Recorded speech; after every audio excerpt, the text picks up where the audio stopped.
அமெரிக்காவும் இஸ்ரேலும் ஈரானை தாக்குமாக இருந்தால் ஆயுத தரத்திற்கு செறிவூட்டப்பட்ட யுரேனியத்தை மேலும் செறிவூட்டுவோம் என்கிற ஒரு அதிரடி அறிவிப்பை இன்றைக்கு ஈரான் வெளியிட்டிருக்கிறது. இது அமெரிக்காவுக்கு சொல்லப்பட்ட ஒரு ஆபத்தான செய்தி மட்டுமல்ல, உலகம் முழுவதுக்கும் சொன்ன ஒரு முக்கியமான செய்தியாக இருக்கிறது.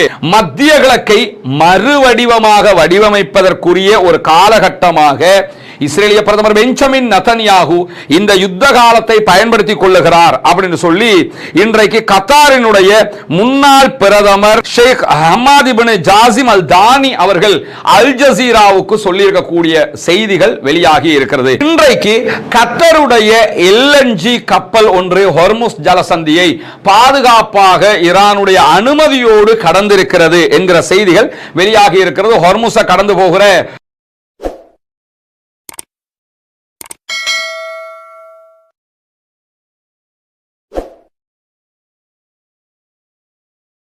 அன்பிற்கினிய சகோதர சகோதரிகளே, நம் அனைவர் மீதும் ஏக இறைவனுடைய அமைதியும் கருணையும் உண்டாகட்டுமாக என்கிற உயரிய பிரார்த்தனைகளோடு பாலஸ்தீனம் மீதான இஸ்ரேலிய ஆக்கிரமிப்பு ராணுவத்தினுடைய 2 ஆண்டு கால யுத்தத்தின் பின்னால் அங்கு ஒரு யுத்த நிறுத்தம் ஏற்பட்டிருக்கிறது. ஆனால் யுத்த நிறுத்தத்தினுடைய நிபந்தனைகள் எதுவுமே அங்கு இன்னும் வரைக்கும் நடைமுறைக்கு வரவில்லை என்பதுதான் மிகப்பெரிய சோகமாக இருக்கிறது. குறிப்பாக காசாவினுடைய ரஃபா பார்டர் இதுவரைக்கும் திறக்கப்படவில்லை. அப்பப்ப ஓரளவுக்கு திறந்து மூடிக்கிட்டு இருக்கிறாங்களே தவிர ரஃபா பார்டர் மொத்தமாக திறக்கப்பட வேண்டும் என்பதுதான் அந்த ஒப்பந்தத்தினுடைய மிக முக்கியமான நிபந்தனைகளில் ஒன்றாக இருக்கிறது. ஏன்னா ரஃபா பார்டர் வழியாகத்தான் காசாவுக்கு தேவையான உணவு, தண்ணீர், மருந்து எதுவாக இருந்தாலும் உள்ளே வர வேண்டி இருக்கிறது. ஈஜிப்டினுடைய எல்லையாக அது இருக்கிறது. இப்படியான சூழல்ல ரஃபா பார்டரை மொத்தமாக இஸ்ரேல் மூடி வைத்திருக்கிறது. பிளஸ் ரஃபா பார்டருடைய கண்ட்ரோலையும் இஸ்ரேல் தான் வைத்திருக்கிறது. மொத்தத்தில் ஆக்கிபைட் பண்ணி வச்சிருக்கிறாங்க, காசாவை முற்றுகையிட்டு நிற்கிறார்கள். இந்த சூழல்ல காசாவுக்குள்ள குறைமாத குழந்தைகள் ஆக்சிஜன் இல்லாமல் மரணத்தை நெருங்கிக் கொண்டிருக்கிறார்கள் என்கிற ஒரு அழுத்தமான ஆபத்தான செய்தி இன்றைக்கு வெளியாகி இருக்கிறது. இஸ்ரேலுடைய முற்றுகை காரணமாக காசா மருத்துவமனைகள்ல ஆக்சிஜன் நெருக்கடி அதிகரித்திருக்கிறது என்கிற செய்திகள் தான் மிக பெரும் ஆபத்தான செய்திகளாக இன்றைக்கு வெளியாகி இருப்பதை நம்ம பார்க்க முடியும். நாசர் மருத்துவமனை, அல் அவுதா மருத்துவமனை என்று பல மருத்துவமனைகள்ல இந்த ஆக்சிஜன் தட்டுப்பாடுகள் இருக்கிறது. குறிப்பாக யுத்தத்திற்கு முன்பதாக காசாவுக்குள்ள இந்த ஆக்சிஜனை உற்பத்தி செய்யக்கூடிய 34 நிலையங்கள் இருந்த நிலையில இந்த யுத்தத்தின் போது 25க்கு மேற்பட்ட ஆக்சிஜன் உற்பத்தி நிலையங்களை இஸ்ரேலிய ஆக்கிரமிப்பு ராணுவம் அளித்திருக்கிறது. எனவே ஒரு 9 ஆக்சிஜன் உற்பத்தி நிலையங்கள் தான் இருக்கிறது. 25 லட்சம் மக்கள் இருக்கிறார்கள். அங்கு பிறக்கக்கூடிய குழந்தைகள்ல குறை மாதத்தில் பிறக்கக்கூடிய, குறிப்பிட்ட மாதத்துக்கு முன்னாடி பிறக்கக்கூடிய பிள்ளைகளை வச்சு பாதுகாக்கிறதுக்கு ஆக்சிஜன் தேவை. அந்த ஆக்சிஜன் இல்லாமல் குழந்தைகள் மரணத்தை தழுவுகின்றன என்பதுதான் வந்திருக்கக்கூடிய ஒரு ஆபத்தான பயங்கரமான செய்தியாக இருக்கிறது. அந்த மக்களுக்கு உணவில்லை, மருந்து இல்லை, சுத்தமான குடிநீர் இல்லை, ஆடை வசதிகள் இல்லை. தொடர்ந்து அந்த மக்களை இவ்வளவு அவதிக்குள்ளாக்கி கொண்டிருக்கிறது இஸ்ரேலிய அழிவுகரமான ஆபத்தான ஆக்கிரமிப்பு அரசும் ராணுவமும் என்கிற செய்திகள் தினம்தோறும் நம்முடைய காதுகளுக்கு கேட்டுக்கொண்டே இருக்கிறது. அதற்கு எதிராக பேச வேண்டிய, அதற்கு எதிராக களம் காண வேண்டிய, காரியமாற்ற வேண்டிய அரபு நாடுகள் என்ன செய்து கொண்டிருக்கிறார்கள் என்பதையும் இந்த உலகு பார்க்காமல் இல்லை. அல்லாஹ்விடத்திலே கையேந்துங்கள், அல்லாஹ்விடத்திலே பிரார்த்தனை செய்யுங்கள். அந்த மக்களுக்காக நாம் செய்ய முடியுமான ஒரே காரியம் அதுவாகத்தான் இருக்கிறது. இப்படியான ஒரு சூழல்ல இன்றைக்கு மிக முக்கியமான பல செய்திகள் வெளியாகி இருக்கிறது. அதிலே மிகவும் பரபரப்பான ஒரு செய்தி என்னவென்று சொன்னால், மீண்டும் அமெரிக்காவும் இஸ்ரேலும் ஈரானை தாக்குமாக இருந்தால் ஆயுத தரத்திற்கு செறிவூட்டப்பட்ட யுரேனியத்தை மேலும் செறிவூட்டுவோம் என்கிற ஒரு அதிரடி அறிவிப்பை இன்றைக்கு ஈரான் வெளியிட்டிருக்கிறது. இது அமெரிக்காவுக்கு சொல்லப்பட்ட ஒரு ஆபத்தான செய்தி மட்டுமல்ல, உலகம் முழுவதுக்கும் சொன்ன ஒரு முக்கியமான செய்தியாக இருக்கிறது. ஆயுத தரத்திற்கு செறிவூட்டப்பட்ட யுரேனியத்தை மேலும் செறிவூட்டுவோம் என்றால் என்னன்னு கேட்டா, யுரேனியம் என்கிறத செறிவூட்டிக்கொண்டே இருக்கணும். 20% 60 வரைக்கும் அவங்க செறிவூட்டிட்டாங்க. 60 90% யுரேனியத்தை செறிவூட்டினாங்கன்னா அணு ஆயுதத்தை ஈரான் தயாரித்து விட முடியும். அப்படி தயாரிச்சிட்டாங்கன்னா உலகத்துல 11வது அணு ஆயுத பலம் கொண்ட நாடாக ஈரான் மாறிவிடும். எனவே இந்த அணு ஆயுதத்தை தயாரிப்பதற்கு ஈரானுக்கு 60% செறிவூட்டப்பட்ட யுரேனியத்தை 90க்கு செறிவூட்டுவது மட்டும்தான் தேவையாக இருக்கிறது. ஆனா இதுவரைக்கும் செறிவூட்டாம இருக்கிறோம் என்று ஈரான் சொல்றாங்க. இது எந்த அளவு தூரம் உண்மை என்கிற கேள்விகளும் இருக்கிறது. ஏன்னா செறிவூட்டப்பட்ட யுரேனியத்தை எங்க வச்சிருக்காங்கிறதே தெரியல. ஆயத்துல்லா அலி காமனியை கொண்டாங்க, பல ராணுவ தளபதிகளை கொண்டாங்க, அலி லாரிஜானியை கொண்டாங்க, ஈரானுடைய பல முக்கிய தலைகளை கொன்றும் எங்க இந்த செறிவூட்டப்பட்ட யுரேனியம் இருக்கிறது என்பதை அமெரிக்காவால் இஸ்ரேலால் கண்டுபிடிக்க முடியவில்லை. குறிப்பாக மொசாத் யார் தெரியுமா அப்படிமாங்க, அல்லது அமெரிக்காவுடைய உளவுத்துறை எப்படி தெரியுமா அப்படிமாங்க. இவ்வளவு பெரிய உளவுத்துறைகளை வைத்துக் கொண்டிருந்தும் ஈரானுக்குள்ள செறிவூட்டப்பட்ட யுரேனியம் எங்க இருக்கிறது என்பதை கண்டுபிடிக்க முடியாமல் இருக்கிறது. தொடர்ந்து மீண்டும் ஒரு யுத்தத்தை நீங்கள் ஆரம்பித்தால் உடனடியாக ஆயுத தரத்துக்கு அதை செறிவூட்டுவோம் என்கிறது ஈரான். ஆயுத தரத்துக்கு செறிவூட்டுவோம்னா அவர்கள் அதற்கு தயாராக இருக்கிறார்கள் என்று அர்த்தம். அதற்குரிய எக்யூப்மெண்ட்ஸ் அவங்கள்ட்ட இருக்குன்னு அர்த்தம். அதற்குரிய எல்லா வசதி வாய்ப்புகளும் அவங்கள்ட்ட இருக்குதுன்னு அர்த்தம். பாதுகாப்பாக அதை செய்ய முடியும் என்று அர்த்தம். எனவே அப்படி ஒன்று அவங்க செஞ்சிட்டாங்கன்னா உடனடியாக அணு ஆயுத பலம் கொண்ட நாடாக ஈரான் மாறிவிடும். எனவே நாங்கள் அணு ஆயுதத்தை தயாரிக்கணுமா வேணாமாங்கிறத நீங்க தான் முடிவெடுக்கணும் என்று சொல்லி இன்றைக்கு ஈரானுடைய நாடாளுமன்றம் பாராளுமன்றம் அறிவித்திருக்கக்கூடிய செய்திகளை பார்க்கலாம். அது மட்டுமல்லாம பாராளுமன்றத்தினுடைய வெளியுறவு கொள்கைகள் மற்றும் தேசிய பாதுகாப்பு குழுவின் செய்தி தொடர்பாளர் தான் இதை அறிவித்திருக்கிறார். இந்த கான்செப்டை நாங்க பாராளுமன்றத்தில் கொண்டு வந்து அதை ஒரு ரெசல்யூஷனாகவும் பாஸ் பண்ண போறோம். மீண்டும் ஒரு யுத்தம் வந்தா உடனடியாக செறிவூட்டப்பட்ட யுரேனியம் அணு ஆயுதமாக மாற்றப்படும் அப்படிங்கிறாங்க. அதை தாண்டி இன்னொரு யுத்தத்திற்கு ஈரான் மீது அமெரிக்கா போகாம இருக்கிறதுக்கு இதுதான் காரணம் என்றும் இன்றைக்கு சொல்லப்படுகிறது. என்னன்னா இன்னும் ஒரு யுத்தத்துக்கு போனா உடனடியாக அவங்க ஆயுத தரத்திற்கு அதை உயர்த்தி விட முடியும்.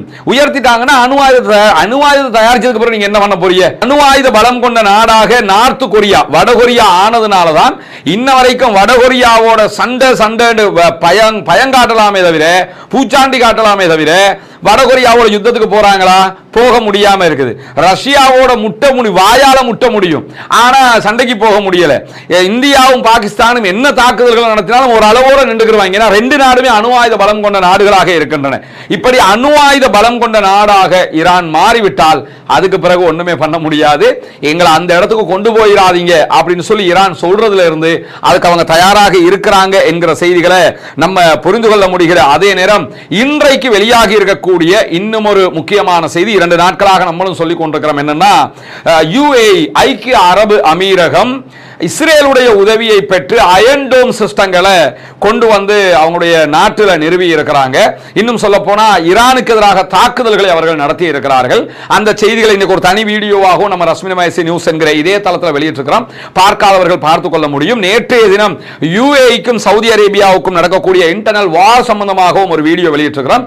அதையும் பார்க்காதவர்கள் பார்த்துக் கொள்கிற போது UAE, Saudi Arabia, Iran, Pakistan உள்ளிட்ட நாடுகளுக்கு இடையில என்ன நடக்கிறது என்பதையும் இந்த மத்திய கிழக்கு பிரச்சனையில UAE ஸ்டாண்ட் என்னங்கிறதையும் தெளிவாக தெரிந்து கொள்ள முடியும். அந்த வகையில் இன்றைக்கு வெளியாகி இருக்கக்கூடிய செய்திகள் பிரகாரம் இஸ்ரேலுடைய அயன் டோம் சிஸ்டங்கள் UAE-க்குள் நிறுவப்பட்டிருக்கிறது என்கிற செய்திகள் இன்றைக்கு வெளியாகி இருக்கிறது. குறிப்பாக மைக் ஹக்கபி இவர்தான் இஸ்ரேலுக்கான அமெரிக்காவினுடைய தூதுவர். ஒரு கிறிஸ்தவராக இருந்தாலும் 100% ஜூவிஷுக்காக வேலை பார்க்கக்கூடிய ஒருவராக இவர் இருக்கிறாரு. இஸ்ரேல்காரனாகவே மாறி செயல்படக்கூடிய ஒருவர் தான் மைக் ஹக்கபி. மைக் ஹக்கபி டெல் அவீவ்ல இடம்பெற்ற ஒரு நிகழ்வுல இஸ்ரேலுடைய தலைநகர்ல ஒரு உரையாற்றும் போதுதான் இந்த செய்திகள் அவர் சொல்லி இருக்கிறாரு. இஸ்ரேல் தன்னுடைய அயன் டோம் பீரங்கி தொகுதிகளையும் அதனுடைய பணியாளர்களையும் அதை இயக்குறதுக்கு உரிய ஆட்களையும் நிலைநிறுத்தி இருக்கிறாங்க UAE-ல.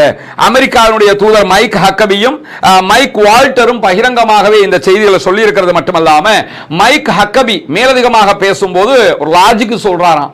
என்ன லாஜிக் சொல்றாருன்னு கேட்டா, ஆபிரகாம் ஒப்பந்தம் 2020களுக்கு பிறகு நடைபெற்ற ஒரு ஒப்பந்தம் இது. இந்த ஒப்பந்தத்தை பொறுத்தவரையில இந்த ஒப்பந்தம் அமெரிக்க அதிபர் டொனால்ட் ட்ரம்பினால கொண்டு வரப்பட்ட ஒரு ஒப்பந்தம். அவர் முதல் தடவை ஜனாதிபதியாக இருக்கும் போது கொண்டு வரப்பட்ட ஒப்பந்தம். இந்த ஒப்பந்தத்தில் அரபு நாடுகள் இஸ்ரேலை தனி நாடாக அங்கீகரிப்பது என்பதுதான் இதனுடைய சாராம்சம். இந்த சாராம்சத்தில் சவுதி உள்ளிட்ட நாடுகள் இணைவதற்கு மறுத்துவிட்டன. அதற்கு அவங்க சொன்ன ஒரே ஒரு நிபந்தனை என்னன்னு கேட்டா, கேட்டா 1967களுக்கு முந்தைய பாலஸ்தீனத்தை தனி நாடு என்று அறிவிங்க. நீங்க இஸ்ரேல் நாடா இருந்துட்டு போங்க, அது வேற. 1967களுக்கு முன்னாடி பாலஸ்தீனம் என்ற ஒரு நாடு இருந்துச்சுல, அந்த நாட்டை நாடு என்று அறிவிங்க. நாங்க இஸ்ரேலையும் தனி நாடு என்று ஏத்துக்கிறோம், ரெண்டையுமே நாடாக நாங்க அங்கீகரிச்சிரோம். நீங்க இஸ்ரேலை மட்டும் தனி நாடாக வச்சுக்கிட்டு பாலஸ்தீனத்தை ஆக்கிரமிப்பதும் தாக்குதல் நடத்துவதை நாங்க ஏத்துக்கிற முடியாதுன்னு சொல்லிட்டாங்க. இதே ஸ்ட்ராட்டஜிக்கல் பிளான்ல தான் UAE இருந்தாங்க.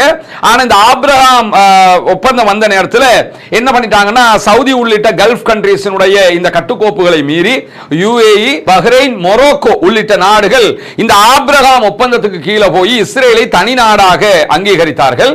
இந்த அங்கீகாரத்திற்கு பிறகுதான் இஸ்ரேலும் UAEயும் ரொம்பவே நெருக்கம் காட்டினாங்க. இதையெல்லாம் அவர் சொல்லி காட்டி என்ன சொல்றாருன்னு கேட்டா, இந்த ஆபிரகாம் ஒப்பந்தத்தில் UAE இணைந்ததனுடைய நன்மைகளை பாத்தீங்களா?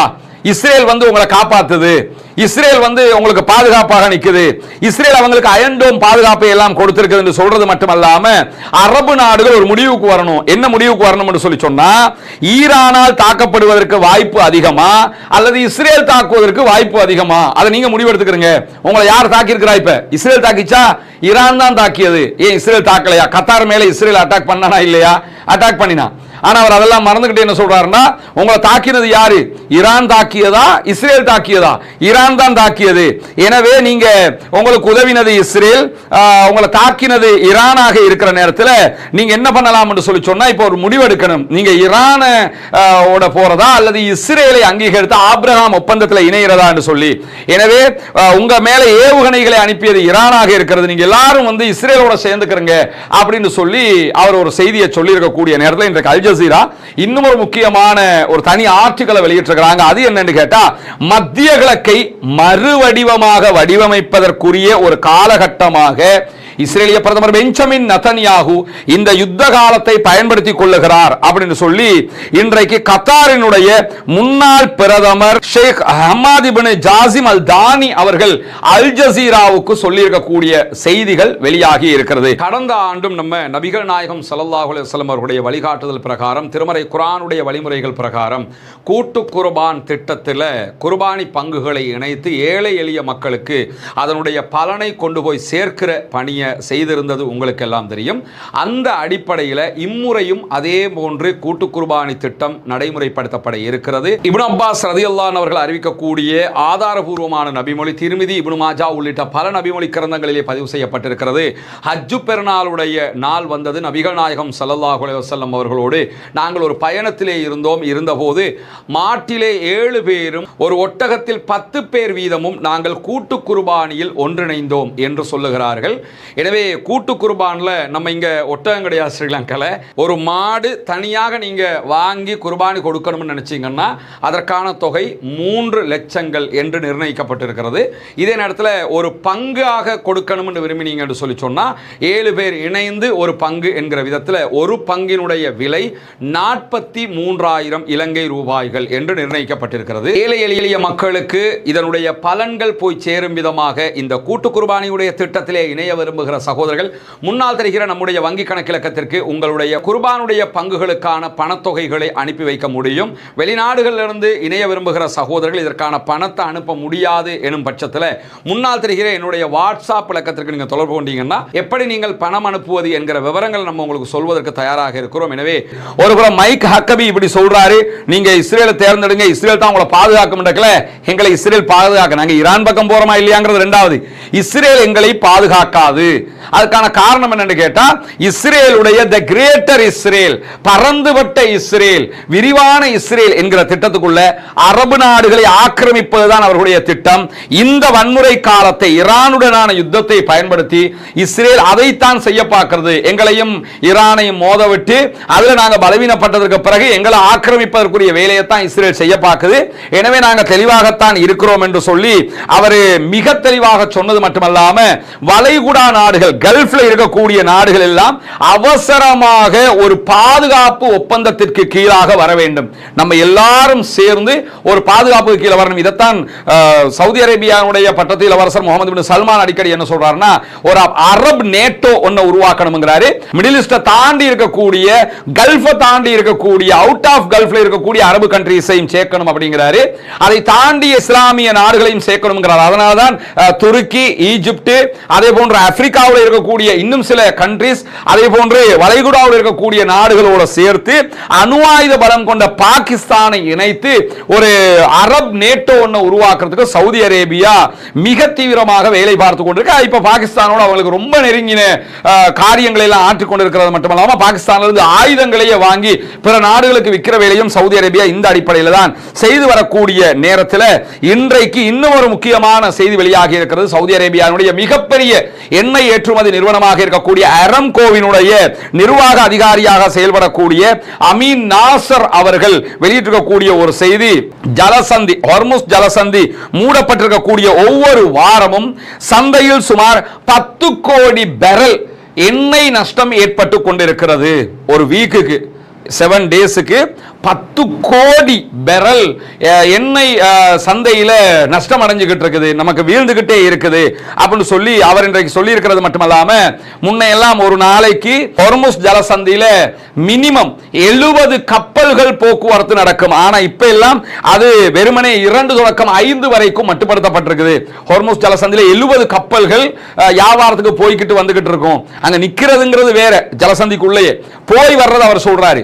ஆனா இப்ப எல்லாம் 1 தொடக்கம் 5க்குள்ள தான் எல்லாமே இருக்குதுன்னு சொல்லி வருத்தப்பட்டு அவர் இந்த செய்தியை சொல்லியிருப்பது மட்டுமல்லாமல் இன்றைக்கு கத்தருடைய LNG கப்பல் ஒன்று ஹொர்முஸ் ஜலசந்தியை பாதுகாப்பாக ஈரானுடைய அனுமதியோடு கடந்திருக்கிறது என்கிற செய்திகள் வெளியாகி இருக்கிறது. ஹொர்முஸை கடந்து போகிற கத்தாருடைய 2வது LNG கப்பலாக இந்த கப்பல் இன்றைக்கு அறியப்பட்டிருக்கிறது. 46 மில்லியன் கேலன்கள் கொள்ளளவு கொண்ட மெஹசம் என்கிற ஒரு கப்பல் தான் இன்றைக்கு ஹொர்முஸை தாண்டி சென்றிருக்கிறது. கத்தாருடைய ரஸ்லஃபான்ல இருந்து புறப்பட்டு பாகிஸ்தானில் இருக்கக்கூடிய காசிம் துறைமுகத்தை நோக்கி வடகிழக்கில் இந்த கப்பல் பயணித்துக் கொண்டிருக்கிறது அப்படின்னு சொல்லி இன்றைய ராய்ட்டர் வெளியிட்டிருக்கக்கூடிய செய்தியிலையும் சொல்லி இருக்கிறாங்க.